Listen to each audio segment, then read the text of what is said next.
Good afternoon, everybody. Are we all ready for the snow that we're supposed to get? Anywhere from 1 inch to 5 feet. Did you see the pictures over in Russia, how much snow they got? That was crazy. People were skiing off of skyscrapers. That's absolutely wild, but obviously it didn't snow that much. It's just because of the drift. But yeah, over in Virginia and a third of America, it looks like, we're supposed to get a bunch of ice and a bunch of snow. Depending on where you live at, you can get more or less. However, the weatherman is subject to change whenever he wants, because he's accurate 30% of the time.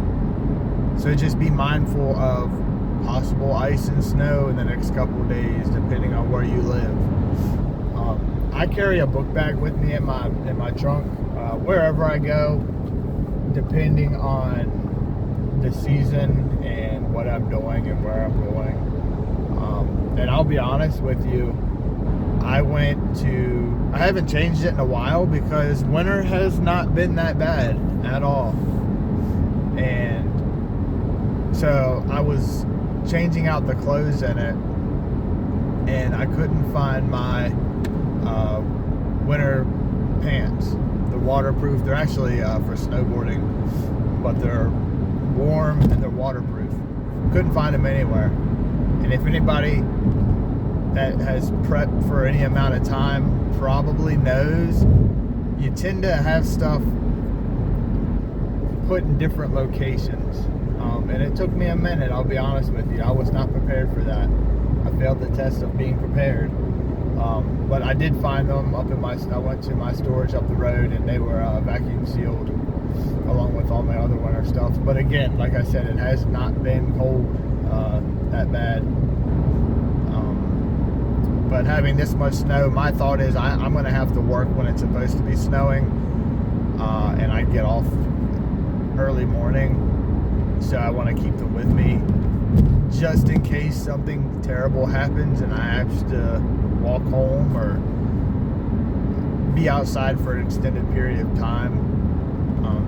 But things that you should be carrying with you are the obvious things in your car: spare tire, jumper cables. I carry a battery pack in case my battery goes dead. I can jump it, and I've jumped other people their vehicles with it as well, so it helps out. Some kind of medical kit. You never know, something bad could happen. I have one of those fire extinguishers. It's like a can that you buy at Walmart. Not a real one, but looks like the spray paint. I have one of those with me. I carry in the winter time. Shovel, chains, things like that. Emergency blanket. Simple stuff.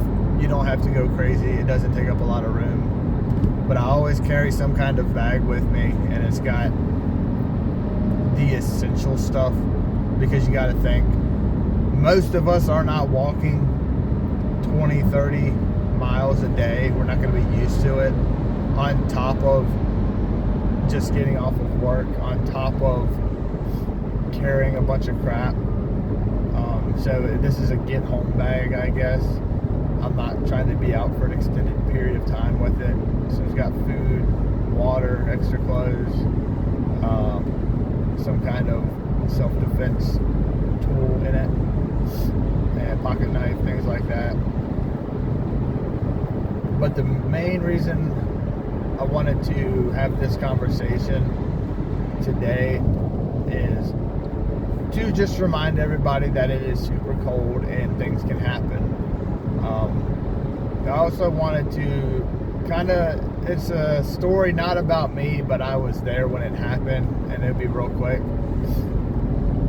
So me and my other two brothers a long time ago went camping, and we carried a bunch of stuff. We were, I don't know, I think I was like 18, 17 maybe at the time, my younger brother and my older brother, and we went hiking up in the Appalachian Trail, and we went to this overlook, and it was 90, 100 feet, real steep drop-off cliff. There's no guardrails or whatever. It's it was a decent view. It wasn't nothing spectacular. But we went there, and that night we were hanging out. My brother actually was hanging over the cliff. He was reaching for some, I can't remember what it was. He made tea out of it, and he said it's related to poison ivy, actually, but it's something that's related to it that you can drink, and it tastes like lemon. And I know it was red. I can't remember what it was called. It was actually really good. If anybody knows what that's called. But so he did that, and we set up our camp, and we hung out. I think we were drinking and smoking and stuff, having a fun time. Made the fire, went to sleep. Heard coyotes and all kinds of critters at night. Had a good boys' night. And that morning we were hanging around making breakfast, and we heard some people come down the trail, and it was a bunch of people. It was like 20 kids, and they all went down to the cliff, and they hung out for a minute, and then they went back up. And we were like, what the hell is going on? All these kids down here. And then another group of kids came down. They hung out and they went back up. And then another group. And it was like 4 or 5 groups of 20 kids consecutively coming down and looking at this this overlook. And I don't know. I'm assuming it was some kind of field trip or something of that nature. I don't know. Like summer camp. Because it was nice out. And they all left. And we went back to doing what we were doing, hanging out. And then a group of people came down like an hour later. It was 2 guys and 2 kids. I think the kids must have been around 13, 15 or so, something like that. And they went down to the overlook, and you hear a bunch of rocks fall and somebody yell. We said, what is that? What's going on down there? And we looked up, kind of see what's going on, and the guy's freaking out. There was only 3 people there. He came up and ran, and he said, do you guys have phone? I don't have any service. You know, I need to call an ambulance or, you know, the park ranger. My buddy just fell off the cliff. And what happened was the rocks gave out, and he slid down and fell. He ended up falling like 70 feet, hitting a tree, and then falling the extra 20 feet or so. And the guy that was the friend, he got our phone, and we didn't have service, so he took the phone and he ran up the trail, and he tried calling, and I guess apparently he got a hold of somebody, because he came running back down like 30-40 minutes later. That's what it seemed like anyway. And about another hour later, park rangers came down with this. It was like a gurney, but it was on a big like inner tube tire, which is really cool design, but it's for people in the woods, you know, to carry them out. They couldn't get to him. Obviously, they couldn't get down there. It was a freaking 90-foot cliff. Me and my younger brother actually did climb down it, but we went around the ravine to where it wasn't so steep, and I mean it was still pretty brutal getting down there. And the guy, he said he was in the Navy or the Air Force or something. He was actually a medic, and he wasn't cussing himself, but he was just like, God, man, I feel so stupid because I didn't carry anything like that with me. You know, obviously his buddy was hurting really bad, and he was not prepared for that. And obviously, me or my brothers were not prepared for that. I think I had some Band-Aids and alcohol wipes and things like that, but not enough to... There was no trauma kit that I had. I was not thinking about crap like that back when I was 17. You know, I was into prepping, but I wasn't a medic. I didn't know how to do anything like that. So that happened. The park ranger stayed down there. Another hour or so went by, and they got a helicopter out there, and they couldn't find them. They were looking for a place, I guess, to drop it, to get a rope down there, but they couldn't get it close enough to them because of the trees. So they got more people down there to they cut some trees down to clear so they could get close to him. The guy ended up, they got him, they took him to the hospital, and I think like 3 or 4 days later, I remember reading about it, a local man dies. It was like 3 or 4 days later he died. But he survived for a couple of days, which is crazy. But the point of that whole story was how fast things can happen. And even though it's really sad that the man fell and died and somebody lost their husband and, you know, one of those kids lost their dad or their friend or whoever he was to them, it wasn't the whole group of 20 or 30 kids that were an hour beforehand. I'm glad that all those kids didn't fall and die. And as sad as it is, it was better for that one man to pass away than it is all those other kids. But it could have been my brother the day before when he was hanging over that exact area, reaching for that tree. I can hear me. It was some kind of like weird plant, but it was like a big soft tree. I can't remember what it's called. But it could have been him. It could have been me. It could have been anybody. But it was that one guy. And because his friend nor us were prepared for it, how fast a day trip of excitement going out and hiking can turn to chaos. Along with this snow, how quick you can become in a car accident when somebody's driving in the ice, or your power goes out, how fast your house can get cold. The reason to prepare isn't for the alien invasion. I think I've said that before. It is to prepare for the fast-paced scenarios that you don't think are going to happen, or the little things going on. The snowstorm, the ice that could potentially freeze your pipes, make your power go out. One wrong step can be life or death, and you need to be aware of that and be prepared for that. That's like driving. This road that I'm on right now, I drive it every day, and I have for years. It is the single most dangerous road around here, because I swear to you, 7 out of 7 days of the week there's an accident on it. Not because it's a bad road or it's a dangerous road. There's a lot of people on it all the time. It's congested. But because people aren't paying attention. There's people not focusing on the road. And I know I'm talking to a camera right now, and that might sound hypocritical, but I am always looking ahead. I am always looking in my mirrors. I'm always focused on where I'm going and what I'm doing. I'm focused on other people and what they're doing. If they're getting too close to me, 18-wheelers, I make sure they see me. I flash my lights. I beat my horn. I used to be a delivery driver, and we learned this thing. It was called All Good Kids Like Milk. It's the 5-point scene happened. The aim high and steering, get the big picture, all that good stuff. If anybody knows where that's from, let me know. But they taught us to focus on everything and constantly have your eyes moving. And even just walking in general, walking down the sidewalk, watching people walk into walls because they're on their phone, or bump into somebody because they're not paying attention, or they'll trip over the smallest crack in the sidewalk because they're not self-aware of what they're actually doing. There's no, I don't know, it doesn't seem like there's a whole lot of thought process in people's minds anymore. And it probably does have something to do with these phones that we have, making us more retarded.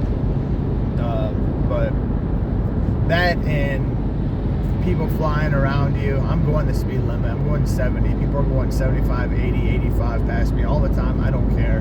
When it's dark, I go 60 to 65. I don't go fast. I go the speed limit or a little bit under. But the road rage is ridiculous. Last year, there was a road rage incident. A West Virginia man shot at somebody, and I just saw the article actually this morning, which is funny that I even said that. He's still in jail with trials going on or whatever. It was a road rage incident. Somebody flicked somebody off, or somebody cut off somebody. That whole movie about the Unhinged with Russell Crowe. People are ready to snap over anything anymore. We have no self-awareness or compassion or whatever you want to say, we don't have that anymore. We don't have the ability to help other people or let them go first or say, excuse me. That all about me mindset and the tension between people that we have right now is going to get somebody hurt. I guarantee somebody is going to get stuck in the snow tomorrow. Some lady with 2 kids are going to get stuck in the snow, and everybody's just going to drive past them. It happens all the time. Most of the time when I see somebody, I'll stop if I have a safe place to do it, and if I see them ahead of time enough, I'll stop and see. I've done that plenty of times where I get somebody gas, or I help push their car out of the road, or I, let them use my phone to call whoever. I do it all the time. I have no problem doing that. But it's the people that are all about me, all about what I want to do and what I need to do. And that goes into prepping too, because when things go bad, they'll be the first people to call you a hoarder. They'll be the first people to try to take your crap. Those type of people are going to the store in a couple days when it's starting to snow. As the ice is coming down, they're running to Walmart and Food Lion and Martin's or wherever your grocery store is, buying all the random shit they don't need because there's a snowstorm. The stuff that you should already have right now, they're freaking out about it. They're the same type of people in the stock market. I'm in a bunch of groups on Facebook, trading and prepping and all that stuff. And the same type of people. When the stock market's up, oh, we're buying. And then it goes down a little bit and they're freaking out and selling. The same people, that mindset that people have. There's a snowstorm. I have to go buy all the freaking milk for no apparent reason other than I need it. The same people buying all the toilet paper because there was a toilet paper shortage. You create a shortage, you get demand. You know, that might have been a ploy from Charmin to sell more toilet paper. It wouldn't shock me. Same thing with medicine. There's a crazy virus going around. You got to get all these things that are going to keep you safe. How many billions did they make off of that? Fear sells really good.